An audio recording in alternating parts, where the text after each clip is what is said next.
Hey everyone, welcome to the channel.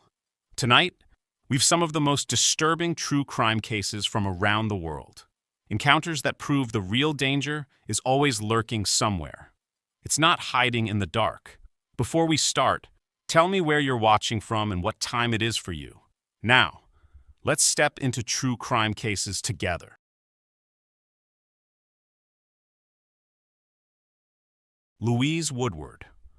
The quaint suburban streets of Massachusetts, where the Eapen family lived, seemed like the perfect setting for a young couple raising their infant son. But beneath the surface of this seemingly peaceful neighborhood, the terrifying events that would unfold would shock not only the local community, but the entire world. Louise Woodward, a 19-year-old British au pair, arrived in the U.S. with hopes of a new life and experience. But she was about to become the center of one of the most controversial and harrowing cases of child abuse in modern American history. It was early February in 1997 when 8-month-old Matthew Eapen was rushed to the hospital, unresponsive and with signs of severe brain injury. The story would unfold like a nightmare.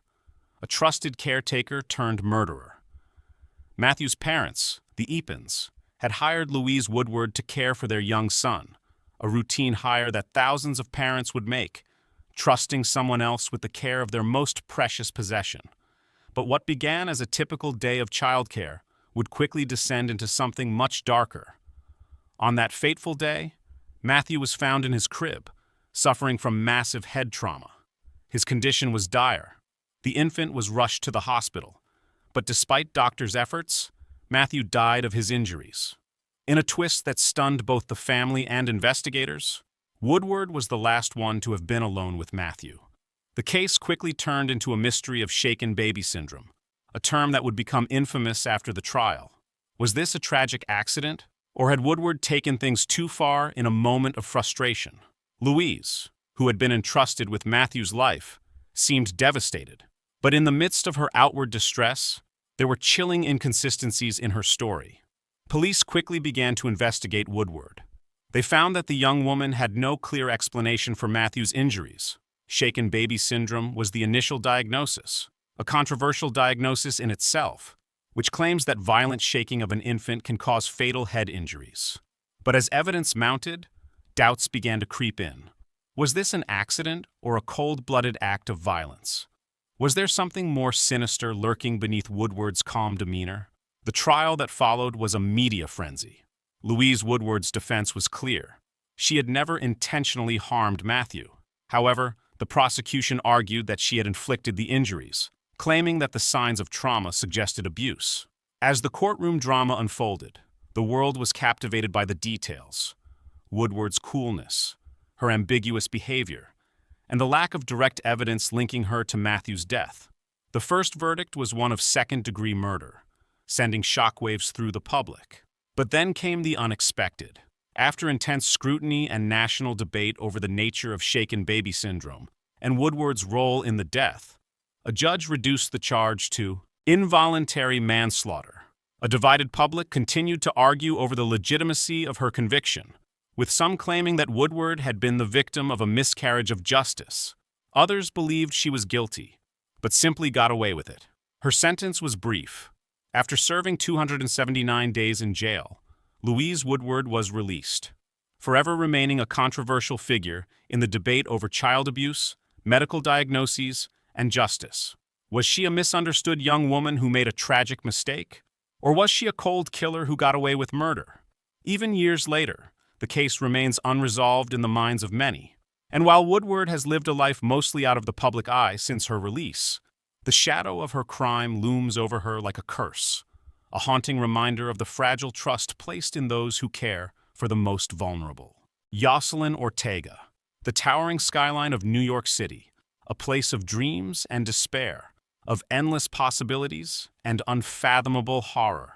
It was here, amid the glittering lights and crowded streets, that a tragic event would shake the very core of a family's existence. Yoselyn Ortega, a 50-year-old nanny, had been trusted with the care of 2 innocent children. But what was meant to be a loving caregiver role would quickly spiral into a violent act that would leave the city and the world reeling. Lucia and Leo Krim, aged 6 and 2, were the picture of childhood innocence. Their mother, Marina Krim, was a successful professional who trusted Ortega with her children while she worked. They had been a happy family, living a privileged life in one of the most famous cities on earth. But on October 25, 2012, the Krim family would find their lives shattered forever. Marina had gone out for a late swim with her husband, Kevin Krim, leaving the children in the care of their nanny, Yoselyn Ortega. It was a decision that would become one of the most tragic choices any parent could ever make. When Marina returned to her apartment that evening, she was met by a scene so horrific it seemed almost unreal. Inside the apartment, Ortega had brutally murdered both of the children. Lucia and Leo were found lifeless, their tiny bodies savagely stabbed. The nanny, once a trusted caregiver, had turned into something monstrous. Ortega, covered in blood, had also attempted to take her own life, slashing her neck in a failed suicide attempt. She was found near the children, barely alive but far from remorseful. The investigation into Ortega's actions uncovered a disturbing history. She had been with the Krim family for 2 years, and by all accounts, she had been a dedicated, reliable employee. But behind closed doors, Ortega's mental state was deteriorating. Friends and family of the Krims would later describe Ortega as an individual who had become consumed by anger and jealousy. Was she simply a deeply troubled woman who snapped, or did something more sinister lie behind her violent actions? During the trial, Ortega's defense team argued that she had been suffering from severe mental illness at the time of the murders. They claimed she was not in control of her actions when she killed the children. But the prosecution painted a different picture, one of premeditation and intentional cruelty. Ortega had, according to the prosecution, shown clear signs of planning and malice. In the months leading up to the murders, Ortega's mental health had been on a decline. Her behavior had become erratic, and she had displayed signs of paranoia. But was this enough to excuse the unthinkable act she had committed? The Krim family was left grappling with a tragedy that could never be undone. 2 innocent lives taken in the most violent manner, leaving a mother and father devastated beyond words. In April 2018, after a lengthy trial, Ortega was found guilty of 2 counts of first-degree murder. The judge sentenced her to life in prison without the possibility of parole. But even that punishment seemed inadequate in the face of the horror she had inflicted. What could ever bring justice to a mother who would never see her children grow up? A family torn apart by unimaginable violence. As the world watched the sentencing, the question lingered. How could someone trusted with the most precious gift, a child's life, become a cold-hearted killer? The story of Yoselyn Ortega serves as a haunting reminder of how fragile the line is between trust and betrayal, between safety and danger. Certainly, below is the expanded documentary-style script for the next 2 serial killers, Nanny Doss and Christine Falling.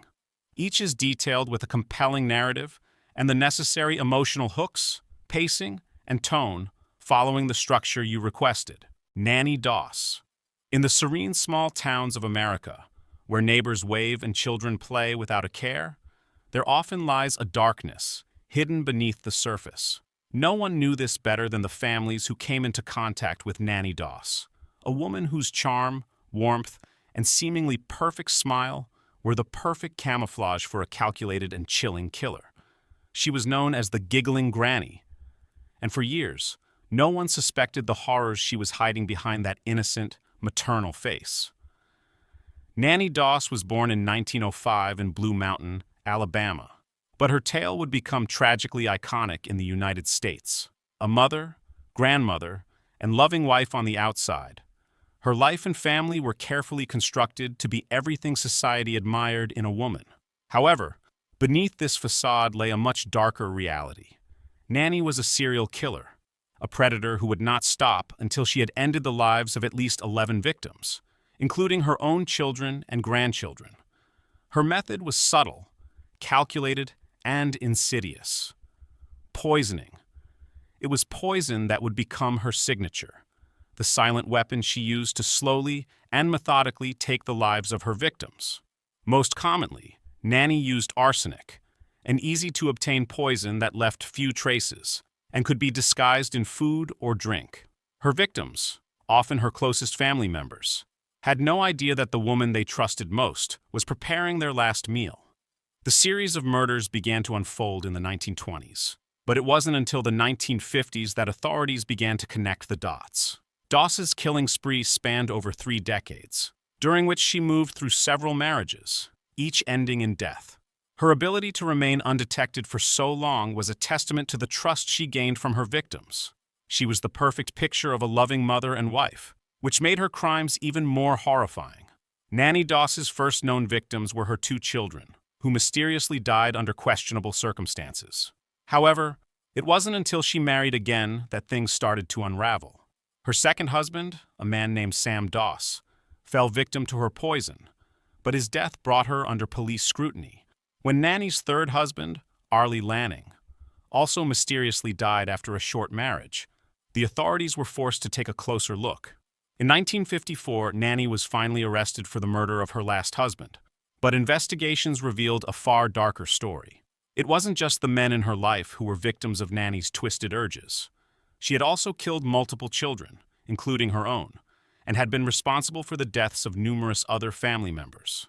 As authorities dug deeper, they uncovered a trail of bodies, with Nanny's name now forever linked to a killing spree that spanned several decades.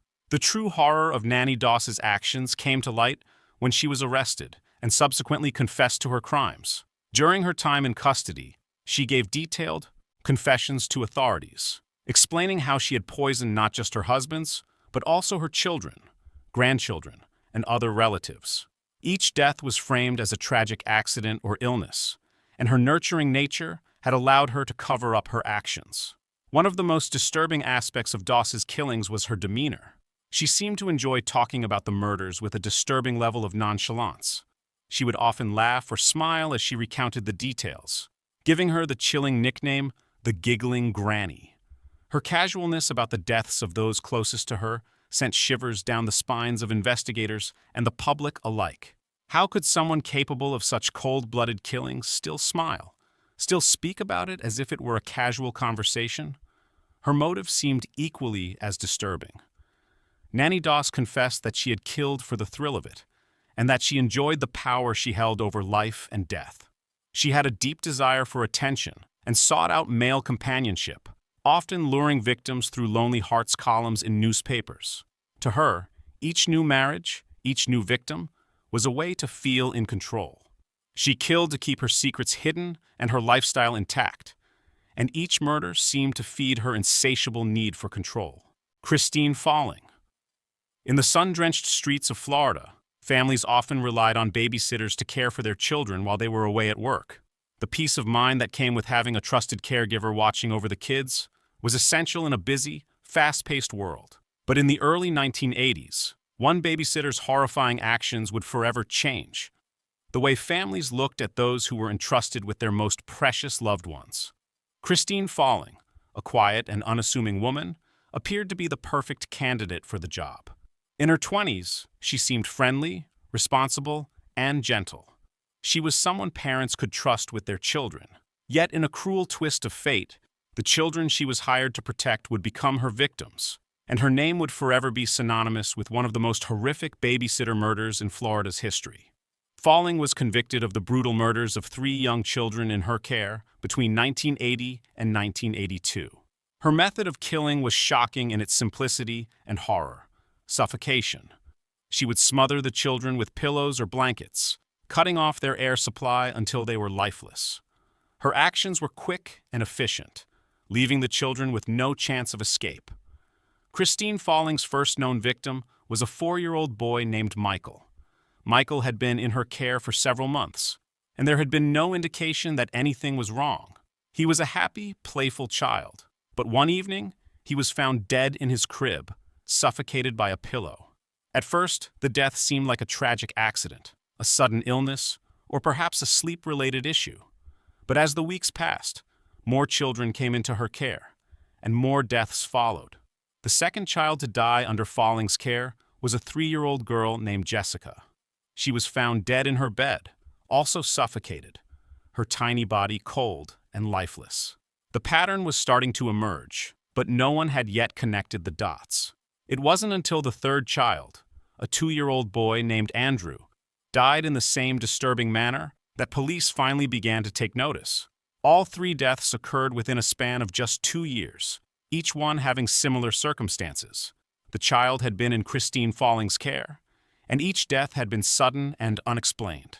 The suffocation method, the lack of any outward signs of trauma, and the strange occurrences all pointed to something much darker at work. The investigation into the deaths began when medical examiners noticed the pattern. The 3 children had all died in similar ways, under similar circumstances, while in the care of Christine Falling. The police, initially slow to act, began to focus their attention on the babysitter. As they dug deeper into Falling's life, they found disturbing evidence of her violent tendencies and a possible motive for the killings. Christine Falling had a history of psychological issues, including depression and violent outbursts. But more chillingly, there were signs that she had been seeking control over her environment. The power she had over the children's lives was something she seemed to relish. She would often be alone with the children for long stretches of time, and many of the deaths occurred during periods when she was left unsupervised, away from the scrutiny of the children's parents. During her trial, Falling's defense team argued that she had been suffering from a mental illness that made her incapable of understanding the severity of her actions. But the prosecution argued that her crimes were deliberate and premeditated. They painted a picture of a woman who had carefully planned the murders, taking advantage of the trust placed in her by the families. In 1984, Christine Falling was convicted of the murders of 3 children and was sentenced to life in prison without the possibility of parole. The verdict was met with relief, but the horror of the crimes still haunted the families involved. No amount of justice could undo the damage that had been done, and the deaths of Michael, Jessica, and Andrew remained a painful reminder of the dangers of trusting the wrong person. Gloria Fields. The quiet streets of Staten Island, New York, were about as ordinary as they come. A typical suburban neighborhood where children played on sidewalks and families lived in peace, enjoying the calm of everyday life. But in 2016, in the home of a trusted babysitter, a tragic event would shatter that peace in ways no one could have predicted. Gloria Fields was a babysitter in her 30s, a woman known for her calm demeanor and trustworthy nature. To most, she was simply another face in the crowd, a motherly figure who took care of children while their parents went about their day.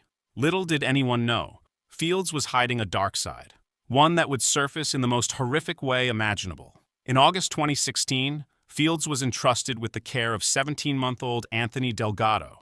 The child was vibrant, full of life, and beloved by his family.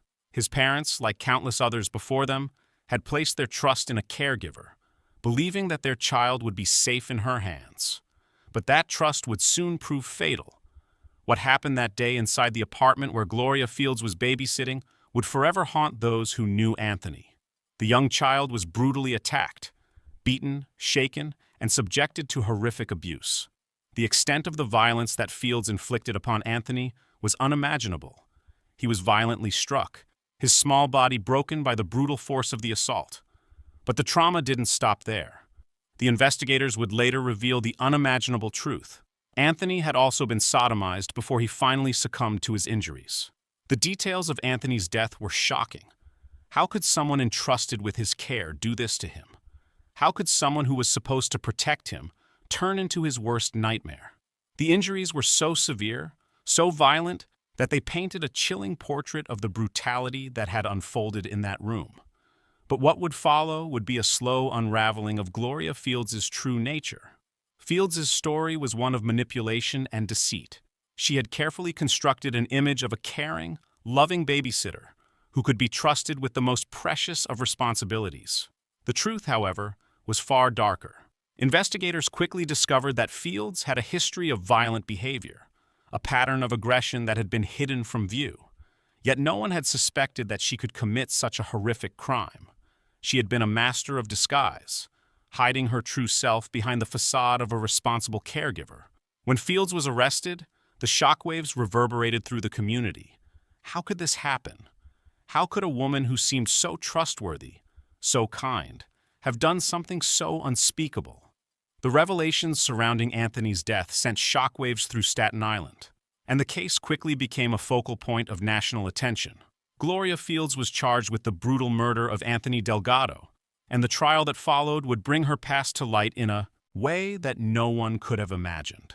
The trial was a media sensation, with every new detail about Fields' actions coming to light in brutal detail.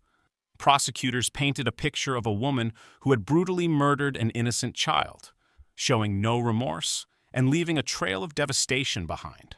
Fields' defense, on the other hand, tried to argue that she was suffering from severe emotional distress at the time of the attack, but the evidence was overwhelming.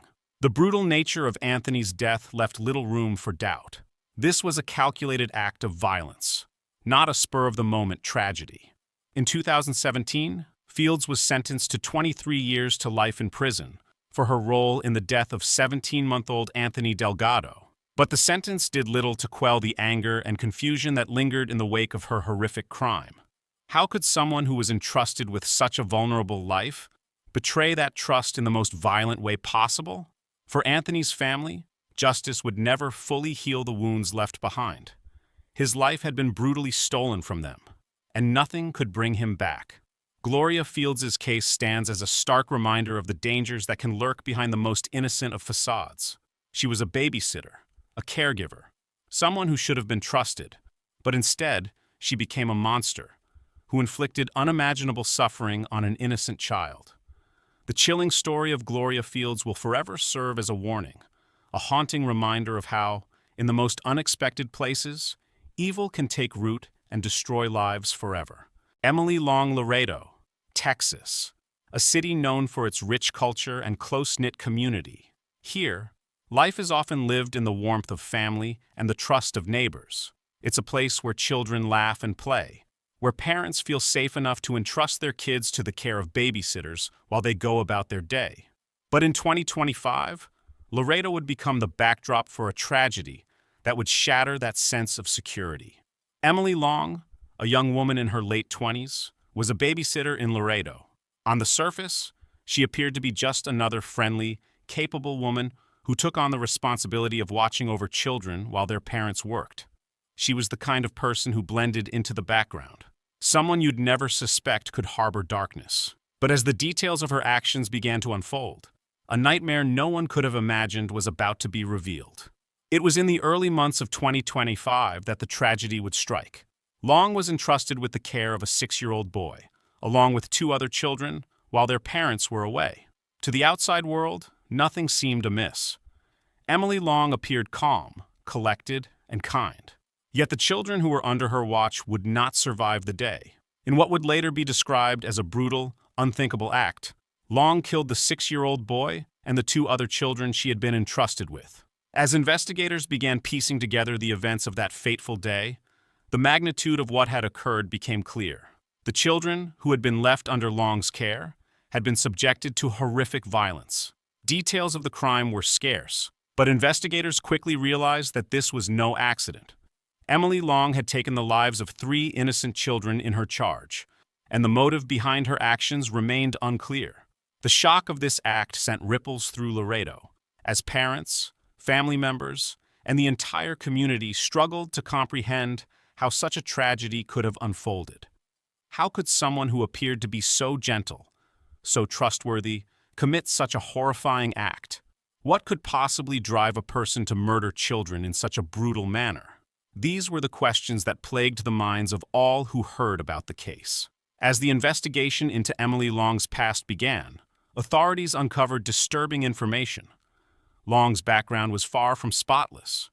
Although she had no previous history of violent crime, she had been involved in incidents of troubling behavior in the past, signs that perhaps she had been hiding a much darker side beneath her quiet, composed exterior. What had driven Emily Long to commit such a horrific act? Was it something hidden in her past, a psychological issue that had gone unnoticed? Or was it something more chilling, a deliberate, calculated act of violence? At the time of this writing, the full details of Emily Long's case are still emerging. The investigation is ongoing, and authorities are working to uncover the truth behind her actions. But what is already clear is that Laredo, once a place of peace and security, will never be the same again. The image of Emily Long as a trusted babysitter will forever be stained by the horrific murders she committed. In the quiet suburban neighborhoods of Laredo, this tragedy will serve as a constant reminder of the dangers that can lurk behind the most innocent of facades.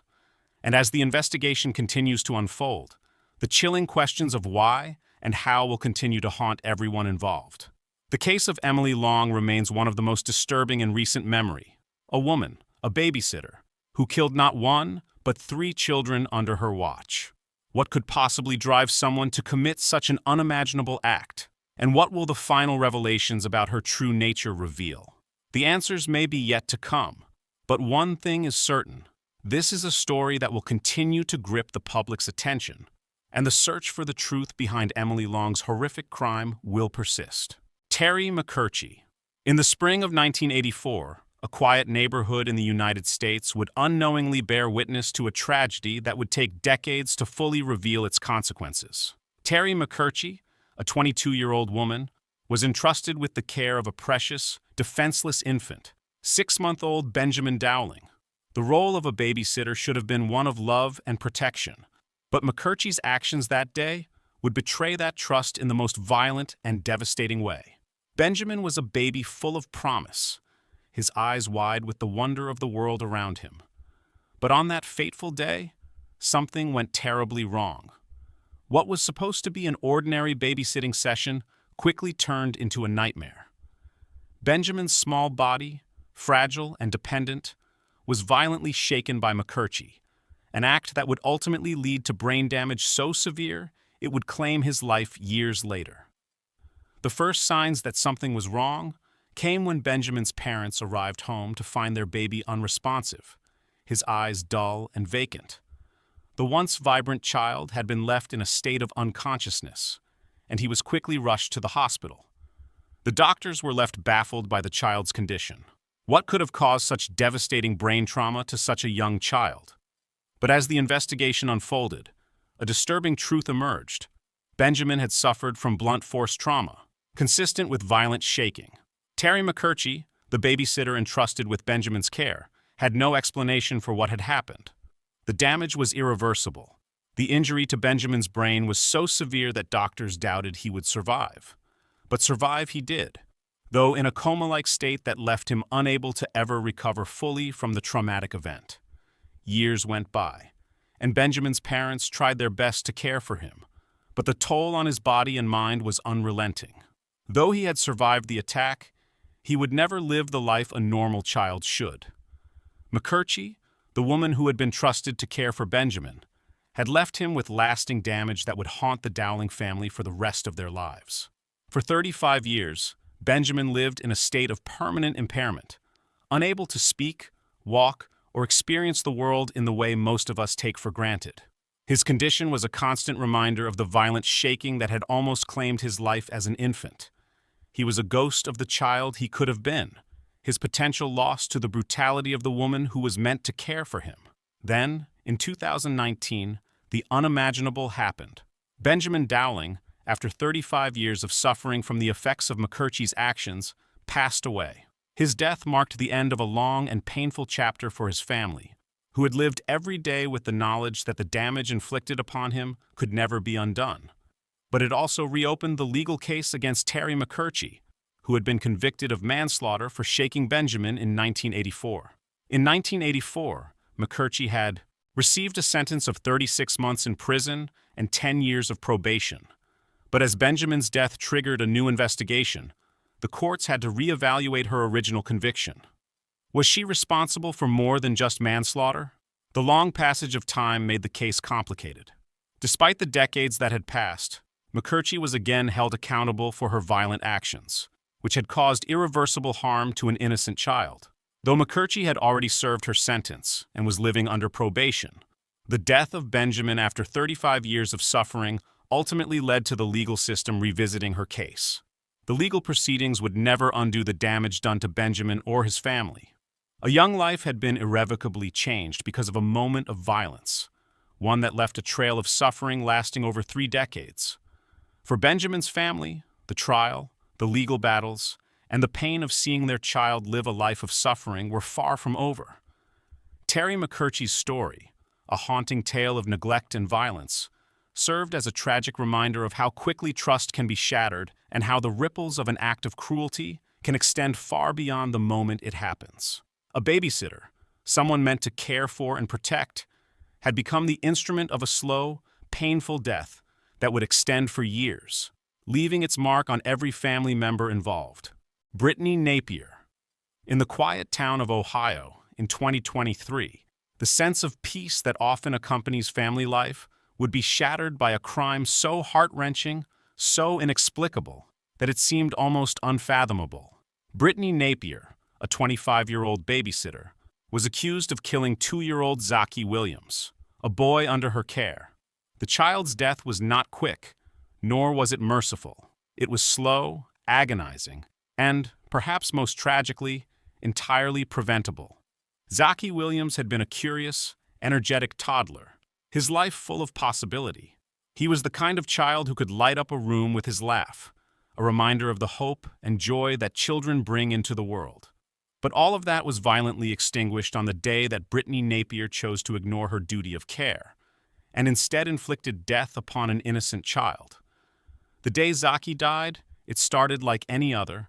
His parents left him with Napier, trusting her to watch over him while they were away. But what was supposed to be a normal babysitting session would end in tragedy. Zaki had been placed in his playpen, a safe space where he could play, while Napier attended to other tasks. It was a place that should have offered comfort and security, but instead, it became his tomb. At some point during the day, Napier covered Zaki's playpen with a mattress. Whether it was an act of frustration, neglect, or sheer indifference to the child's well-being, we may never know. But what followed was chillingly clear. Zaki, unable to move or escape, was suffocated by the very mattress that was meant to keep him safe. The mattress smothered him as he struggled for air, his cries unheard, his tiny body trapped in a coffin-like cage. When Zaki's parents returned, they were met with a scene of unspeakable horror. Their son, their baby boy, was found lifeless in the playpen, suffocated to death by a mattress that was supposed to provide comfort and protection. In that moment, their world fell apart. How could this happen? How could someone entrusted with the care of their child do something so horrifying? The investigation into Zaki's death unfolded quickly. Authorities quickly determined that it had been a suffocation, a senseless and tragic accident that was anything but accidental. The method of Zaki's death, the placement of the mattress, pointed directly to neglect and intentional recklessness. Brittany Napier was arrested and charged with involuntary manslaughter and child neglect, crimes that seemed almost too cruel to fathom. At trial, Napier's defense attorneys claimed that she had not intended to cause harm and that the child's death had been an unfortunate accident. But the evidence told a much darker story. The death of Zaki Williams was not the result of a mistake.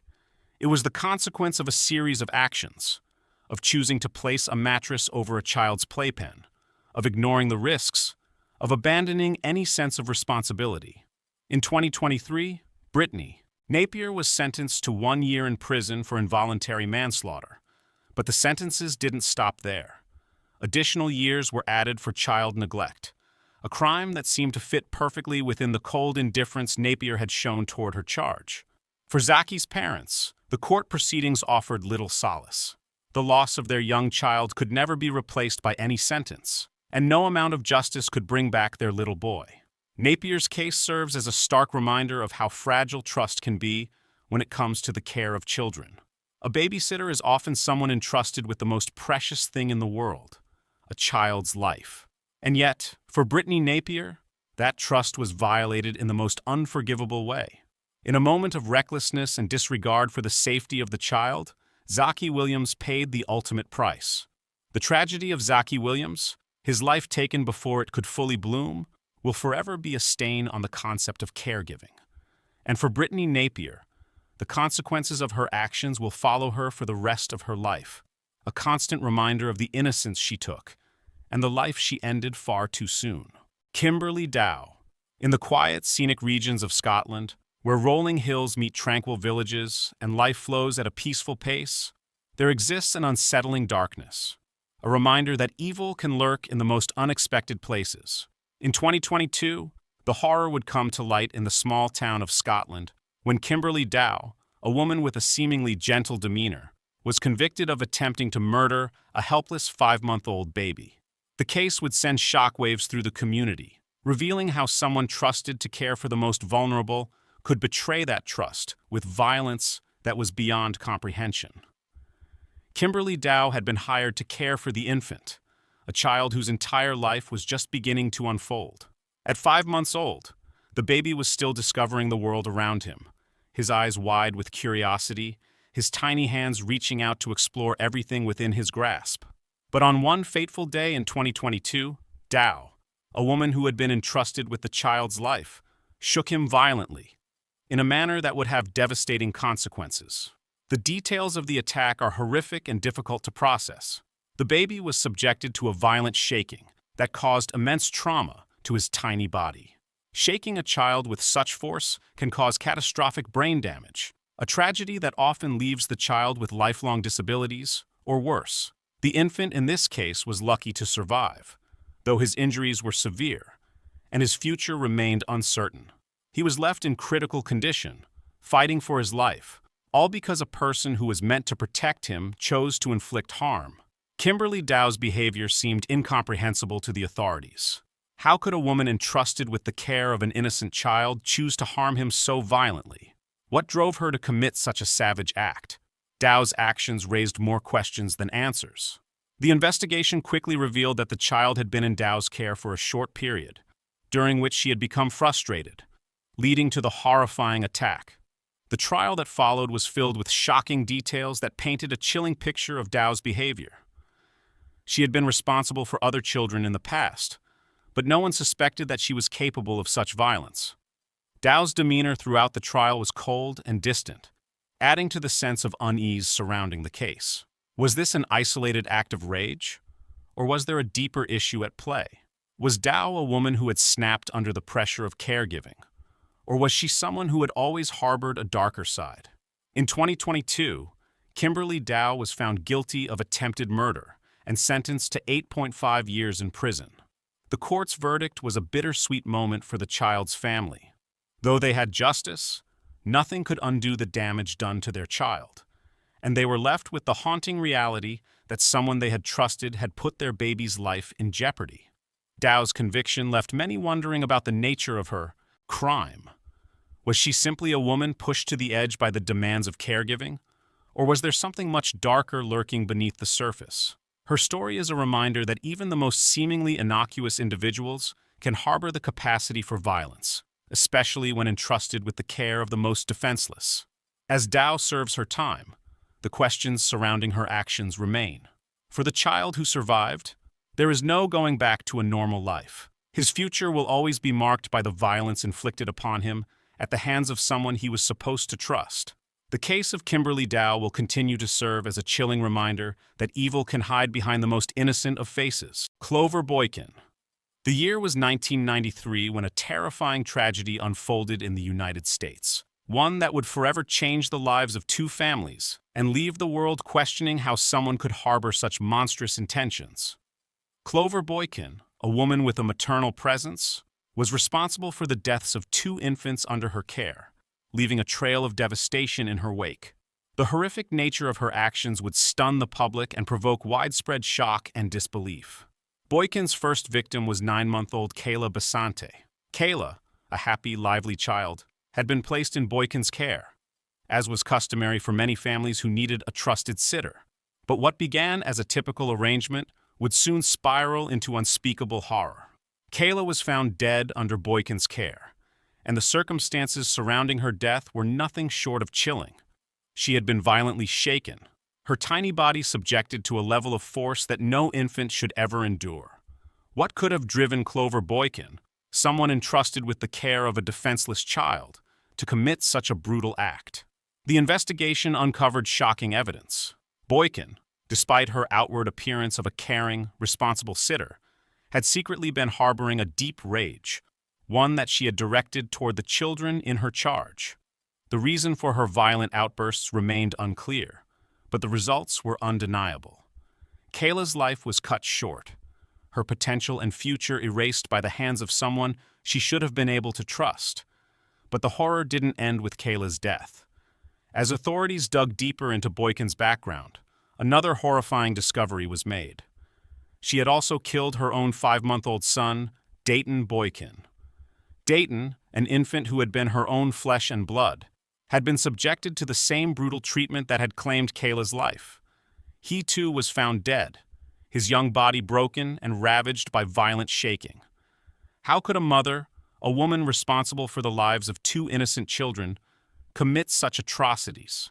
How could she end the lives of her own flesh and blood, a child she should have protected at all costs? Boykin's actions defied logic, leaving investigators and the public horrified by the depth of her violence. The trial that followed was filled with gut-wrenching testimony and emotional moments.